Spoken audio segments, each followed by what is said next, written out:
Saudara, Yayasan Terang Warta Rohani Kota Batu, Jawa Timur bekerja sama dengan penerbit Kalam Hidup Bandung, Jawa Barat menghadirkan sebuah program Jembatan Hati bagi Anda.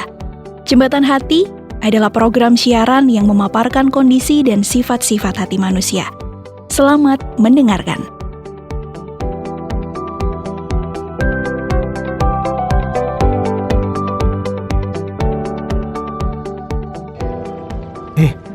Kok melamun, Bu?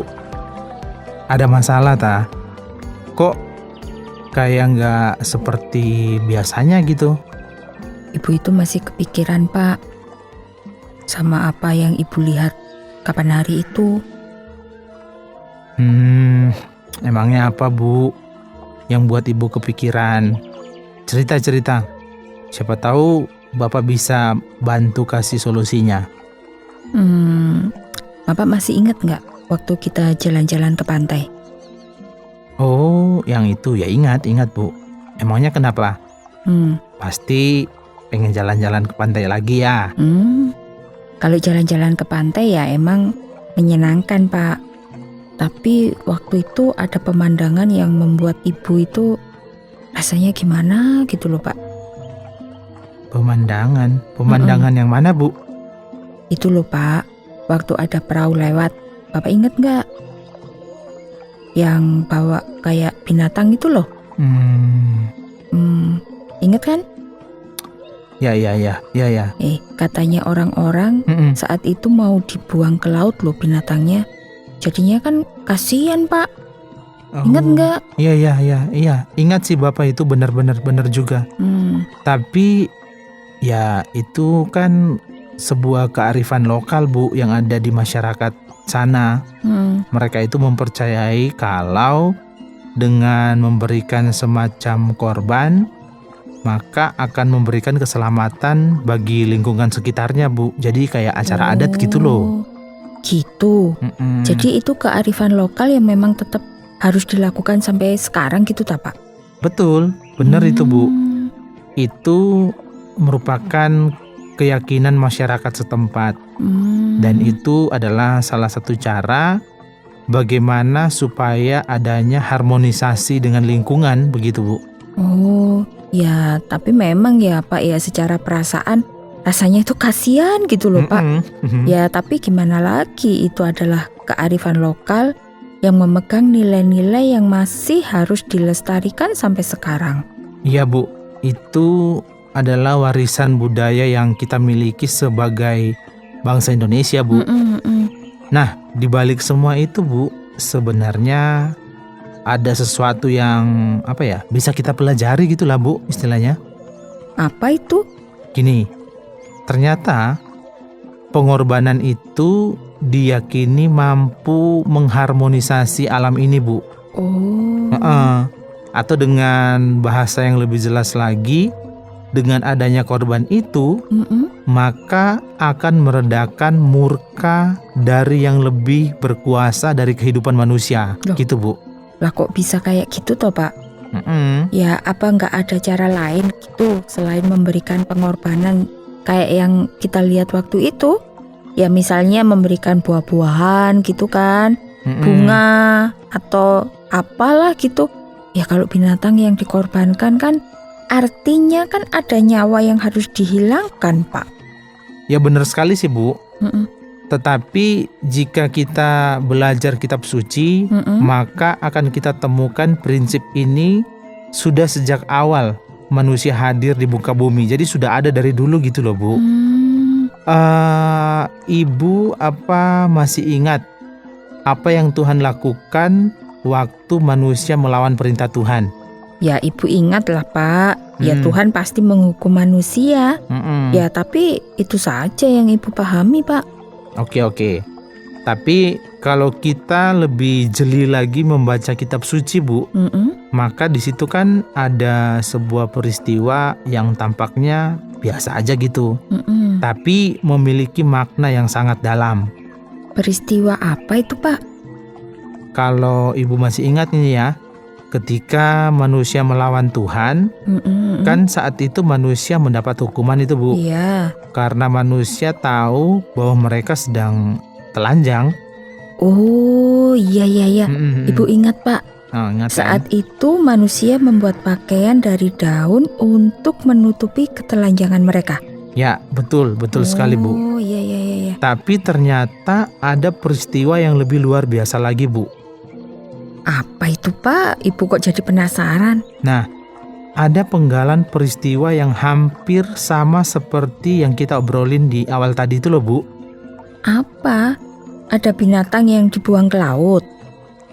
Rasanya nggak ada lah Pak. Bapak ini pastilah sedang mengarang. Iya toh? Enggak Bu. Tapi secara prinsip sama gitu loh. Nah, saat itu Tuhan mengganti pakaian yang terbuat dari daun dengan pakaian yang terbuat dari kulit binatang gitu loh Bu. Oh gitu. Lah tapi di mana letak luar biasanya Pak? Kan itu cuma ganti pakaian yang sebelumnya terbuat dari daun kemudian diganti sama kulit binatang. Kalau dari daun kan ya mungkin bisa tahan 1-2 hari aja. Tapi kalau kulit binatang kan bisa bertahan sampai tahunan. Nah, sudah mulai jelas kan Bu ya? Namun ternyata ini bukan masalah mengganti pakaian yang awalnya dari daun kemudian diganti ke kulit binatang Bu. Nah terus apa? Kalau menurut Ibu, kira-kira proses apa yang dilakukan agar kulit binatang itu bisa digunakan? Ayo. Agar mendapatkan kulit binatang ya binatang itu harus apa Bu? Ayo. Ya harus disembelih Pak. Nah, benar sekali. Artinya ada nyawa yang harus dihilangkan gitu loh Bu. Wah kasihan Pak binatang yang dikorbankan. Tapi ya itu adalah pilihan yang tidak bisa kita hindarkan Bu. Coba deh Ibu bayangkan seandainya manusia itu hanya menggunakan pakaian dari daun. Pasti tidak akan bertahan lama Bu, ya kan? Iya. Lagian juga pakaian yang terbuat dari daun itu tidak banyak menolong bagi keberlangsungan hidup manusia gitu loh Bu. Makanya dengan menggunakan kulit binatang, maka semua manusia itu bisa bertahan hidup untuk jangka panjang atau jangka waktu yang lebih lama gitu loh Bu. Ya tapi kan harus ada binatang yang dikorbankan Pak. Iya betul, tepat sekali. Tapi kan ada pengorbanan nyawa, ada darah yang dicurahkan gitu loh. Apakah itu sama prinsipnya dengan apa yang diyakini sebagian masyarakat untuk mengharmonisasi alam ini Pak? Kalau Bapak sih tidak mengatakan sama Bu ya. Tapi mungkin prinsip yang terdapat dalam pengorbanan itu selalu memberi dampak bagi kebaikan untuk manusia. Dengan adanya binatang yang dikorbankan, dengan begitu manusia yang pertama tadi itu tadinya pakai baju dari daun atau pakai pakaian dari daun, sekarang mereka dari kulit binatang. Pastikan itu jauh lebih baik dan jauh lebih memuliakan manusia itu sendiri gitu loh Bu. Ya benar juga sih. Ternyata itu memang untuk kebaikan manusia ya Pak. Tapi apa hubungannya antara binatang yang dikorbankan dengan manusia itu sendiri Pak?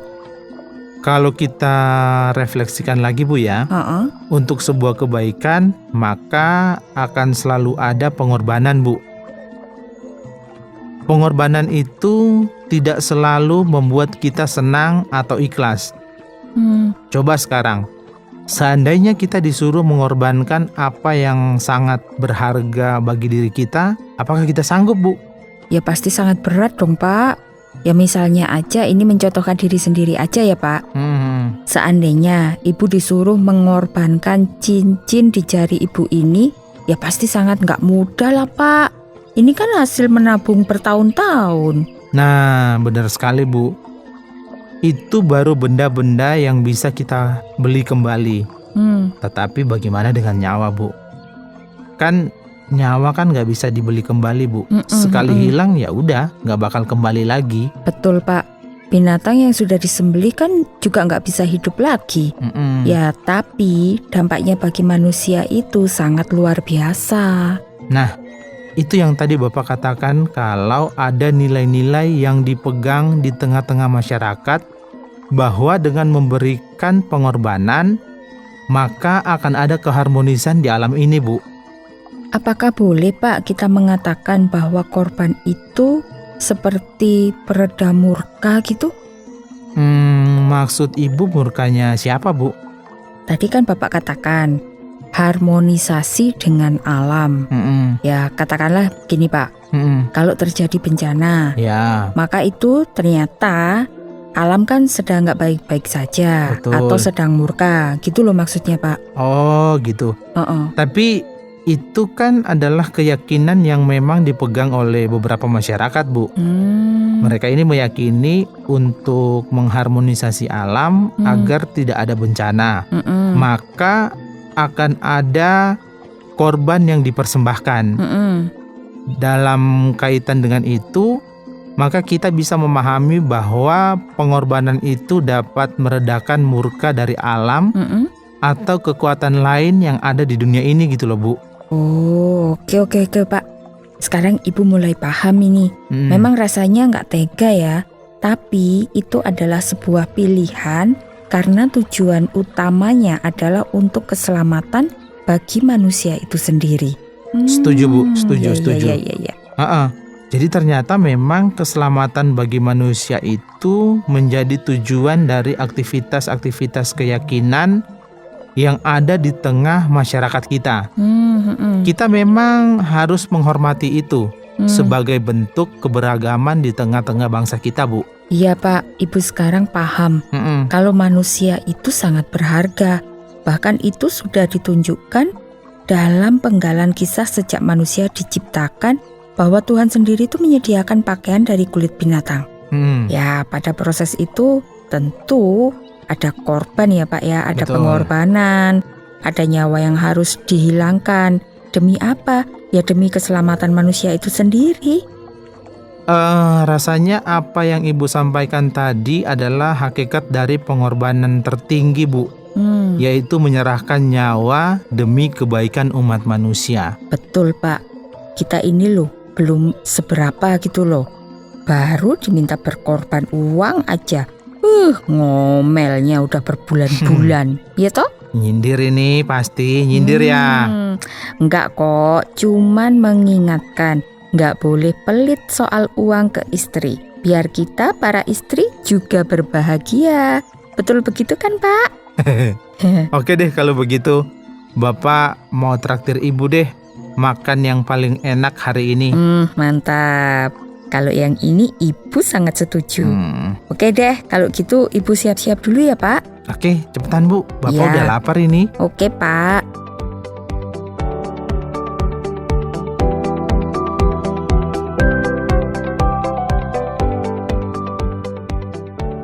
Saudara, terima kasih sudah mendengarkan program Jembatan Hati. Program ini dipersembahkan atas kerjasama Yayasan Terang Warta Rohani Kota Batu, Jawa Timur, dan Penerbit Kalam Hidup Bandung, Jawa Barat. Apabila ada pertanyaan dan saran, silahkan kirimkan ke SMS atau WhatsApp ke nomor 081 333 777 386. Anda juga dapat mengakses Penerbit Kalam Hidup melalui website di www.kalamhidup.com. Sampai jumpa!